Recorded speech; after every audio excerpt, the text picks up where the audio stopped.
Olá, pessoal, bom dia. Estamos dando início a mais uma aula online, tá? Através do portal da TEDUC, dando continuidade ao livro 4, certo?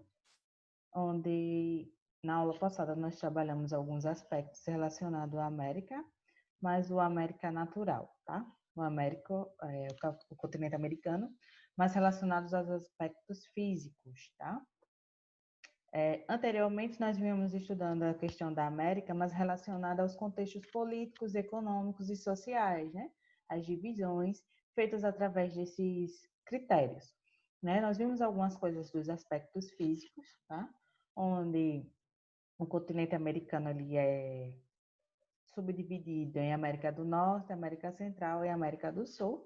E dentro desse contexto, nós estamos estudando os aspectos naturais, como a questão do relevo, a questão do clima, a questão da vegetação, a hidrografia. Então, tudo isso nós iremos estudar neste momento, né? Neste capítulo, onde fala sobre os aspectos físicos. Por exemplo, na última aula que nós estivemos presente, né? Nós vimos a questão das formações dos relevos que existem na América. Então, são diversos tipos, tá? Onde nós temos também as placas tectônicas, que elas são muito elas definem bem as questões dos tipos de relevo que existem aqui na América, né? Então, nós temos as diversas placas tectônicas, onde nós sabemos que o Brasil, por exemplo, está no centro da placa sul-americana e faz com que ele não sofra tanto com os impactos relacionados aos encontros das placas, tá? Nós vimos também as questões dos oceanos, né? Que estão presentes aqui no continente americano, onde vimos que a América ela só não tem contato direto com o Oceano Índico, mas com os outros oceanos nós temos o contato. Inclusive no Brasil, nós estamos tendo contato direto com o Oceano Atlântico, tá? Então, nós vimos diversos aspectos relacionados ao relevo e alguns fatores que condicionam esses aspectos físicos aqui na América, tá? Hoje nós iremos ver outro aspecto, também relacionado aos aspectos naturais e físicos da América, mas a América no geral, não só a América do Sul, que é onde o Brasil está localizado, mas na América em si, em sua totalidade, tá certo? Então, nós vimos também que a América ela está posicionada de norte a sul, né? Então, um dos maiores continentes existentes, por isso que esse tamanho imenso e essa variedade que a gente consegue observar, né? Tanto variedade de climas, como de paisagens, como de relevo e outras formações também, certo? Então, vamos lá. Então, aula de geografia para o oitavo ano A e para o oitavo ano B. E o contexto de hoje é sobre o clima do continente americano, tá? Como eu tenho falado para vocês, na aula passada a gente viu mais sobre o relevo. Nessa a gente vai ver o clima. Lembrando que todos esses aspectos eles estão correlacionados, né? E um sempre condiciona o outro, tá certo? Então, o clima ele pode ser um condicionante do relevo, tá? Através de alguns aspectos dele. Como o clima também vai influenciar na questão da vegetação, presente aqui na América, e também vai influenciar na nossa hidrografia, tá bom? Professora Rosalia, Rio Largo, Alagoas. Vamos lá. Então, logo do início aqui para vocês, eu trouxe dois mapas, onde mostram, né, a questão da América, a divisão física, divisão mais relacionada aos aspectos naturais e físicos, onde, como eu já tinha falado anteriormente, nós temos a América do Norte, tá?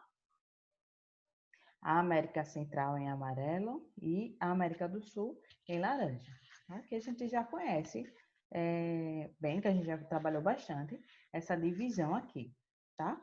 Então, aqui no outro mapa, que é a esquerda, eu trouxe para vocês, por exemplo, já os países que existem aqui na América, tá? Todo nesse contexto da América Central, da América do Sul e da América do Norte.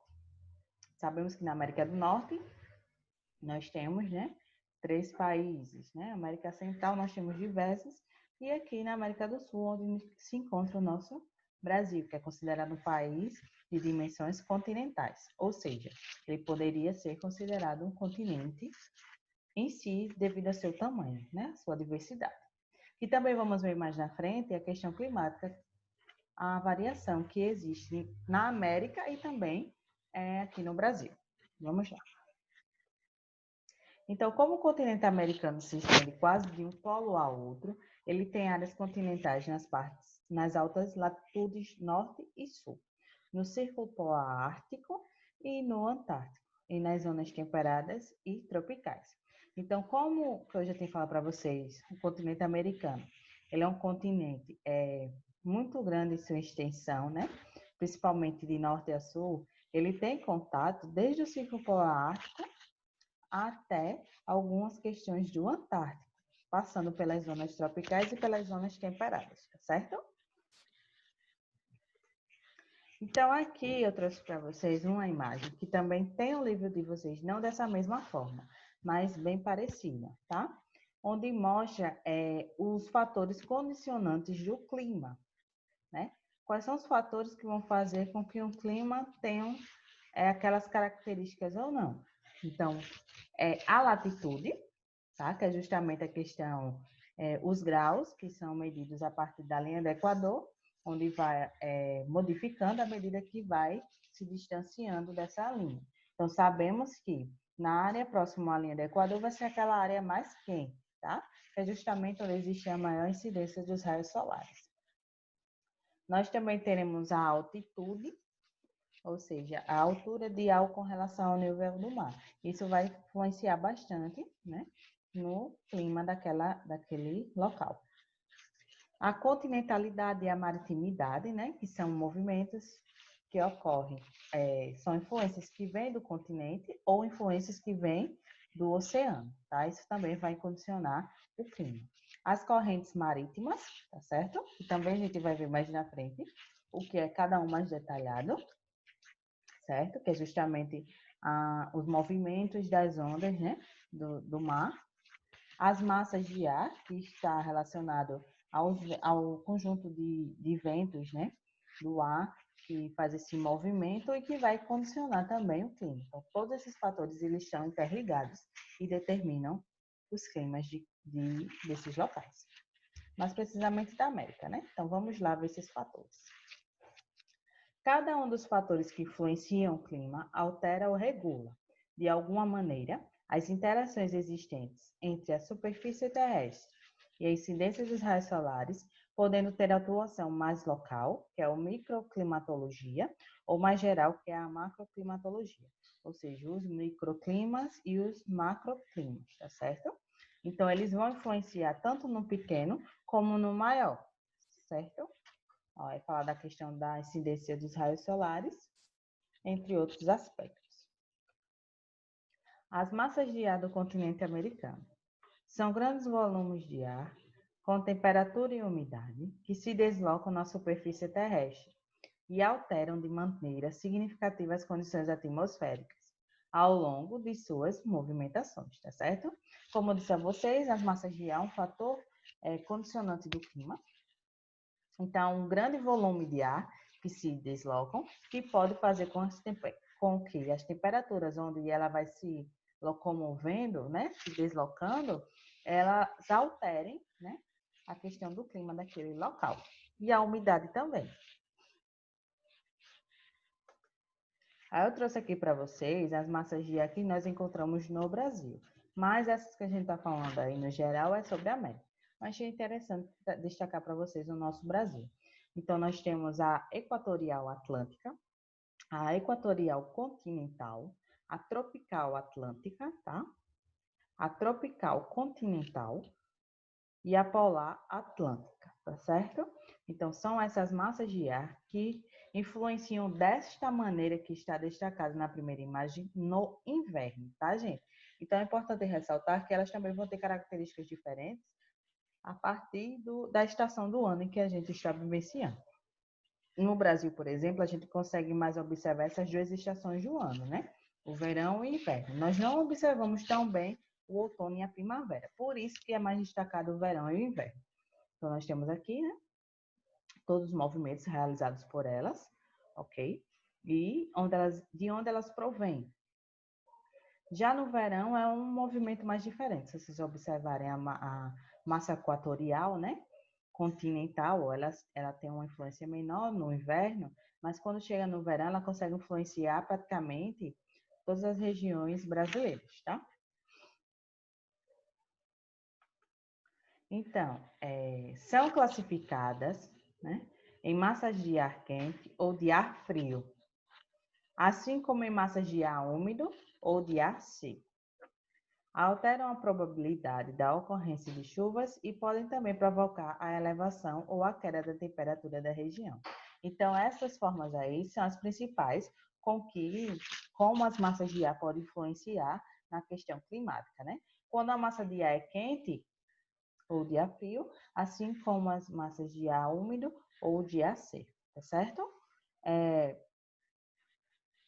Alteram a probabilidade da ocorrência de chuvas e podem também provocar elevação ou a queda da temperatura na região.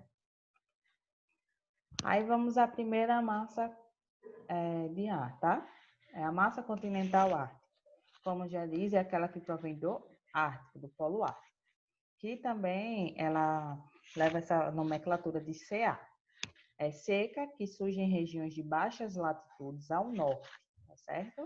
É extremamente fria e perde força rapidamente quando avança nas áreas oceânicas. Sua maior influência é no norte do Canadá e na Groenlândia. Então, são as áreas justamente da América do Norte que são mais frias. Então, elas levam esse condicionante da massa continental ártica, que provém do Polo Ártico, tá certo? Aí eu trouxe aqui para vocês, né, as imagens do norte do Canadá e da Groenlândia, tá certo? Então, vocês podem ver que é bastante frio lá. Mesmo tendo a presença do sol, né? Mas devido principalmente às massas de ar, essa que vem do Polo Ártico, tem essa configuração do clima. E a temperatura, consequentemente, vai ser muito baixa aí. Nós temos a massa continental polar, que é a CP. É seca, que tem influência na região do extremo norte do continente americano. Ela se junta à massa continental ártica, atuando nas regiões central e norte do Canadá. O ar frio que se forma na zona polar norte se desloca diminuindo a umidade e as temperaturas, tá certo? Então, no momento em que essa massa de ar ela vai se movimentando, ela vai diminuindo o quê? A questão da umidade, né? Vai ficando mais seco aquelas regiões e a temperatura também vai diminuindo. Ela também é uma massa de ar fria, tá, gente? Nós temos a massa marítima polar, que é formada nas regiões polares. Sua influência ocorre no extremo norte e no extremo sul. Como se desloca pelo mar, ganha umidade, possibilitando a ocorrência de chuvas. Na América do Sul, essa massa tem grande influência na Argentina, no Chile, no Uruguai e na região centro-sul do Brasil. Então, essa massa de ela já tem influência sobre o nosso Brasil, mas na região mais ao sul, que é justamente onde a gente encontra os climas, as temperaturas mais baixas e o clima mais frio, tá? Então, ela já tem a influência da massa do mar, né, marítima, polar, que vem dos polos, tá certo? Ela ganha muita umidade e ela provoca uma grande ocorrência de chuvas, tá certo? Nós vemos muito na questão lá da região sul aqui do Brasil, muito a ocorrência de geadas, que é o que a gente vai estudar mais na frente, a motivação disso, tá bom? Nós temos a massa marítima tropical, que são formadas nas regiões tropicais oceânicas do Atlântico e do Pacífico, tanto no hemisfério norte quanto no hemisfério sul. São quentes e úmidas, que possibilitam a ocorrência de precipitação por onde passa. Tá? Então, a massa marítima comum, ela já provém do mar, ela é muito úmida, tá certo? Então, por onde ela vai passando, ela vai gerando o quê? Um maior número de precipitação, um maior número de chuvas, tá? E ela é basicamente nas regiões tropicais oceânicas do Atlântico como do Pacífico. Lembrando que a América ela tem contato com esses dois oceanos, então, consequentemente, ela vai ter contato com essa massa de ar. Tem grande influência nas regiões litorâneas e são responsáveis pelo verão chuvoso no Brasil. Olha só a presença dessa massa, né? Essa massa de ar aqui no Brasil.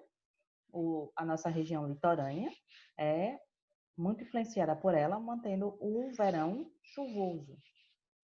No hemisfério norte, a AMT do Atlântico Norte é responsável pelo clima tropical das ilhas do Caribe, da região sul dos Estados Unidos. Suas altas temperaturas muitas vezes são propícias à formação de furacões, tá certo, gente? Então, essa massa de ela já é mais o quê? Mais quente, tá? E pode formar, né, a partir dela serem formados alguns furacões. Nós temos outra massa de ar, que no caso é a massa continental tropical, que é a CT. Lembrando que a anterior é marítima, então ela vem do mar, ela vem mais úmida. Aquelas massas de ar que provêm do oceano, elas são mais úmidas do que aquelas que provêm do continente. A massa continental tropical, tá? A CT, ela é quente e seca, se forma na grande plataforma continental norte-americana, atua mais fortemente na região mexicana, para onde leva o ar quente e seco. Já na América do Sul, é formada na Argentina, o verão quente e seco do Pantanal é causado pela sua ação, tá? Lembrando que o Pantanal é o nosso bioma, reconhecido pela ONU como um patrimônio mundial, tá? É um local de características singulares que não se encontram em outros lugares do mundo. Então, essa massa continental tropical, ela tem muita influência sobre o nosso Pantanal, o clima do Pantanal, né? O verão é o quê? Quente, muito quente e seco. Não tem a umidade tão elevada, tá certo? Mas também ela tem outros aspectos em outras regiões da América.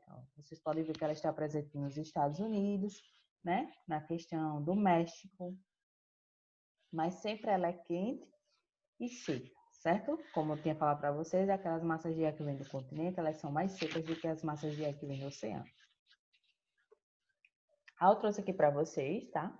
Um exemplo do deserto, né? Encontrado no México, onde tem muita influência também dessa massa continental, tá certo? Nós temos a outra massa, que é a massa equatorial, que ela é úmida justamente pela presença da floresta tropical, age na parte da região norte do Brasil, se estende pela Venezuela, Colômbia e das Guianas, que apresentam regimes pluviométricos semelhantes, tá certo? Então, nós sabemos que, por exemplo, o bioma Amazônia, ele tem como característica o clima equatorial. Nós temos a floresta equatorial, a nossa floresta amazônica, tá? Onde ela é muito quente, mas, em compensação, ela também é úmida, tá certo?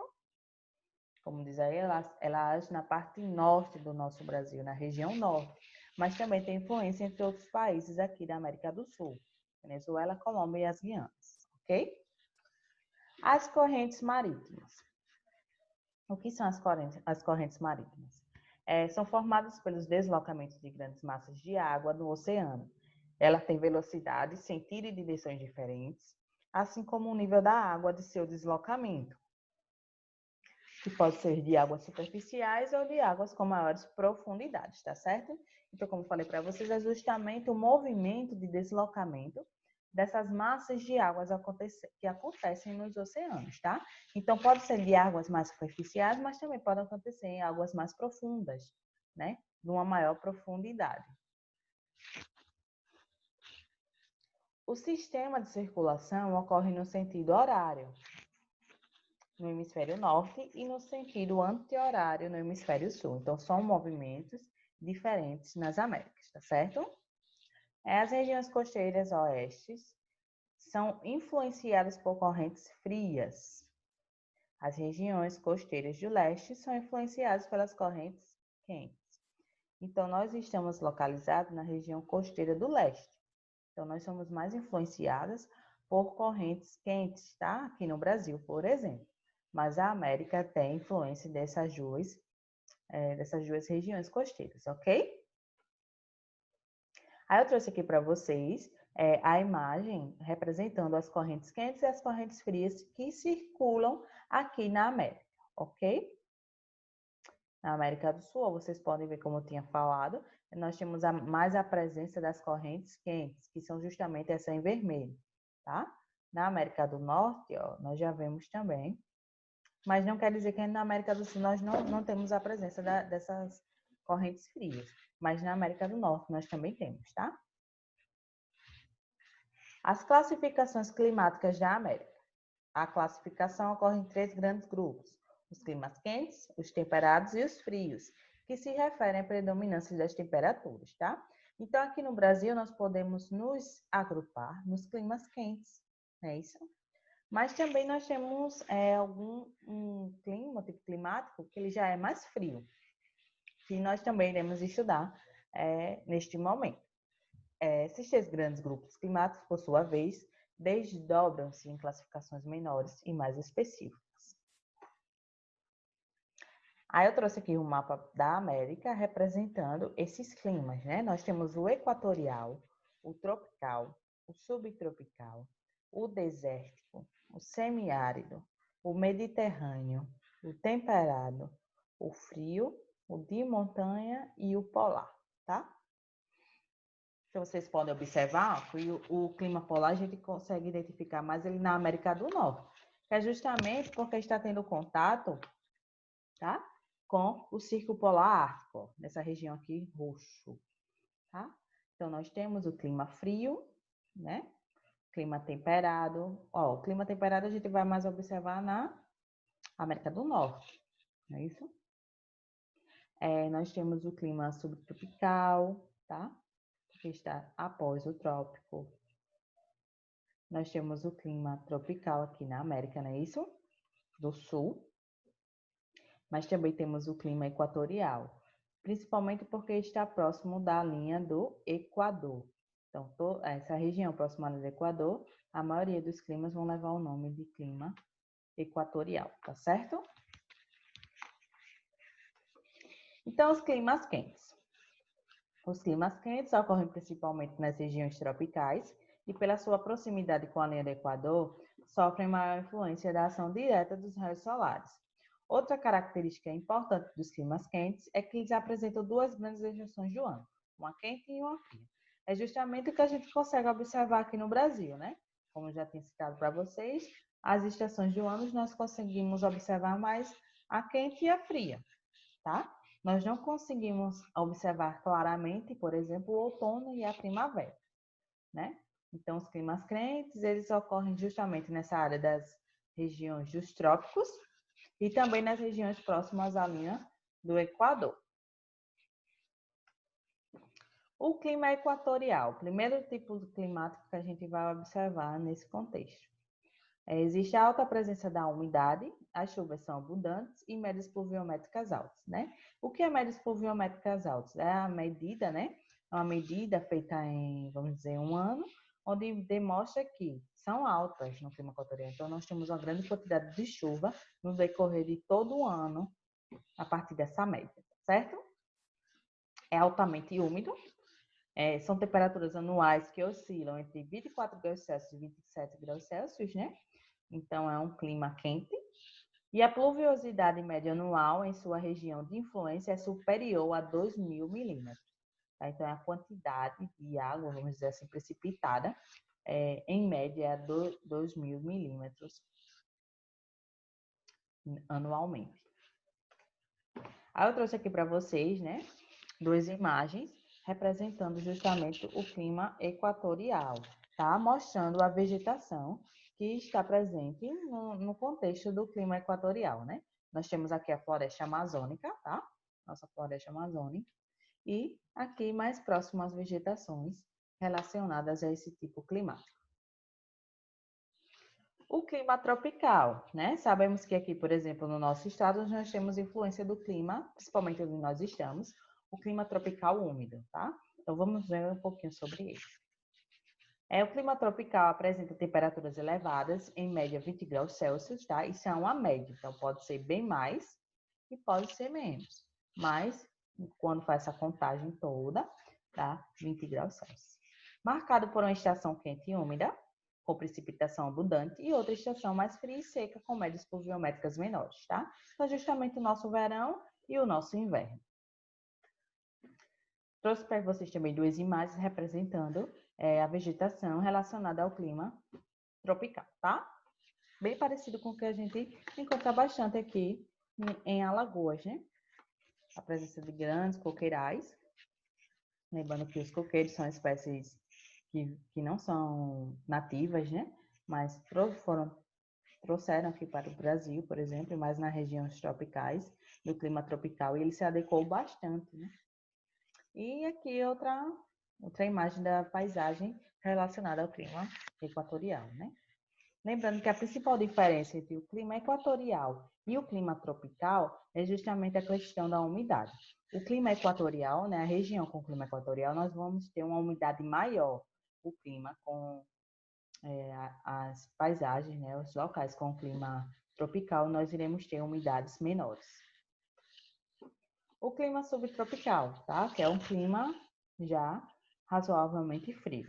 Está ligado às regiões de altas latitudes, localizadas nas áreas temperadas ao sul ou ao norte dos trópicos.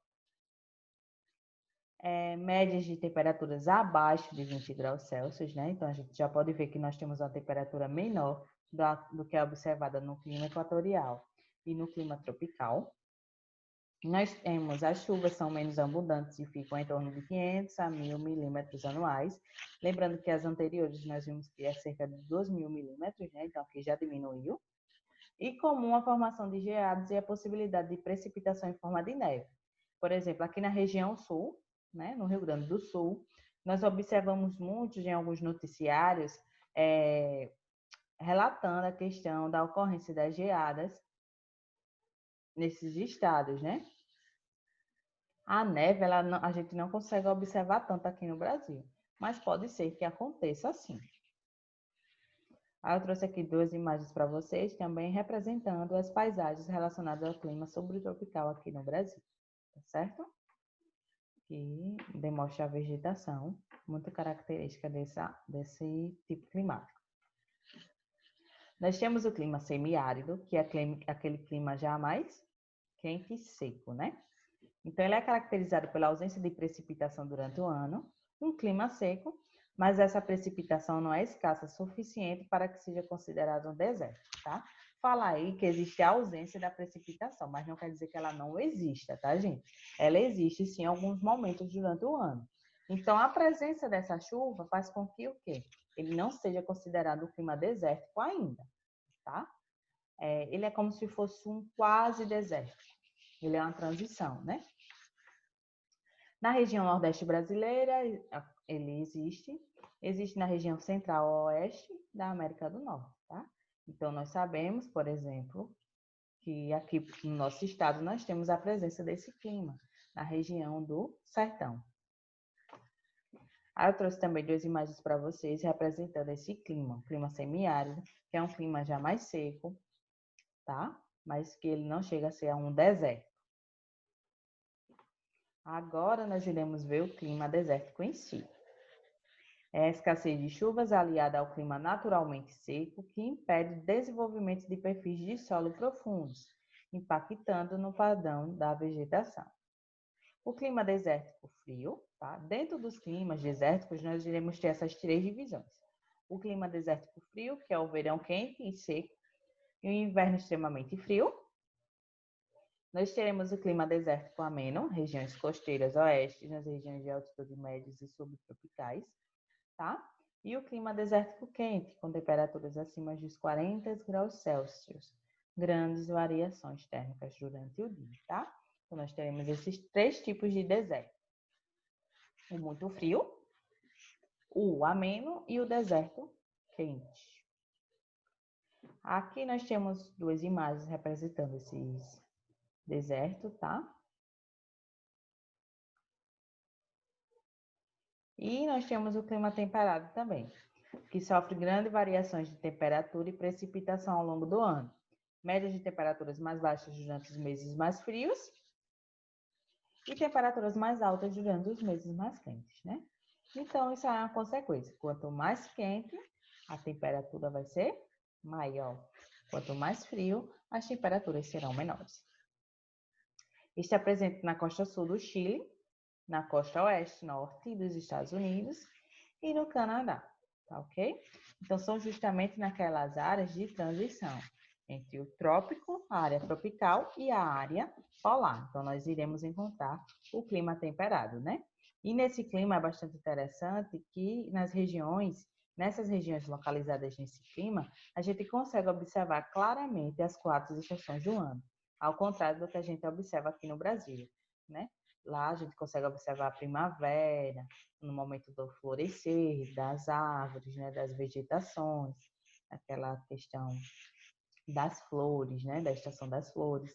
Nós conseguimos observar o outono, né, que é o momento em que as folhas ficam mais secas e, consequentemente, elas caem mais. E fica aquela coloração mais amarelada, né? Mas a gente consegue observar claramente nesse tipo de clima. E nós temos o clima mediterrâneo, que é semelhante ao clima temperado, apresenta inverno frio e úmido e verão extremamente seco com altas temperaturas. São mais nas áreas centrais do Chile. Os climas frios. Predominam as baixas temperaturas localizadas em áreas de grandes altitudes, latitudes, como no Círculo Polar Ártico e no Antártico, tá? Então, quanto mais próximo é aos círculos polares, nós iremos ter climas mais frios. Tem pelo menos um mês com média de temperatura abaixo, gente, de 0 graus Celsius, tá? Durante o período mais frio do ano, e com pelo menos um mês com média de 10 graus Celsius. Ocorre no norte dos Estados Unidos e do Canadá. Então, são climas muito frios. Vocês têm tem mês, né? Que a média é menos de 0 graus Celsius. Então, é muito frio. Nós temos o clima frio de montanha, dentro do contexto dos climas frios, onde tem temperaturas mais baixas que se mantêm durante a maior parte do ano. Quando existe uma umidade desses locais, são recobertos por neve, certo? Então, quando tem a umidade maior, nós temos a presença da neve. Muitas pessoas têm a curiosidade e acham até bonito a neve, né? Então, nesse clima aí, nós conseguimos observar bastante. Ocorre nas regiões das altas montanhas rochosas, nos Estados Unidos e nas cordilheiras dos Andes. Aí eu trouxe para vocês observarem, né, duas paisagens da Cordilheira dos Andes, por exemplo, onde nós temos a presença desse tipo climático. Olhem só, né? São paisagens bem diversificadas e bonitas. Tá? Então, nós encerramos por aqui esse momento da nossa videoaula, tá? Onde nós estudamos hoje as questões climáticas relacionadas à nossa América, né? O continente americano. Então, nós temos uma variedade climática bem legal, né? Vimos a questão do Brasil nesse contexto, quais são os climas existentes no nosso Brasil, né? E a influência deles no nosso dia a dia, né? Da vida no contexto populacional destes locais, tá certo?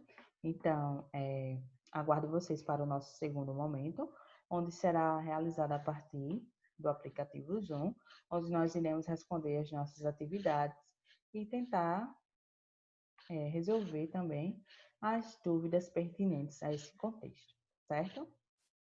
Até mais.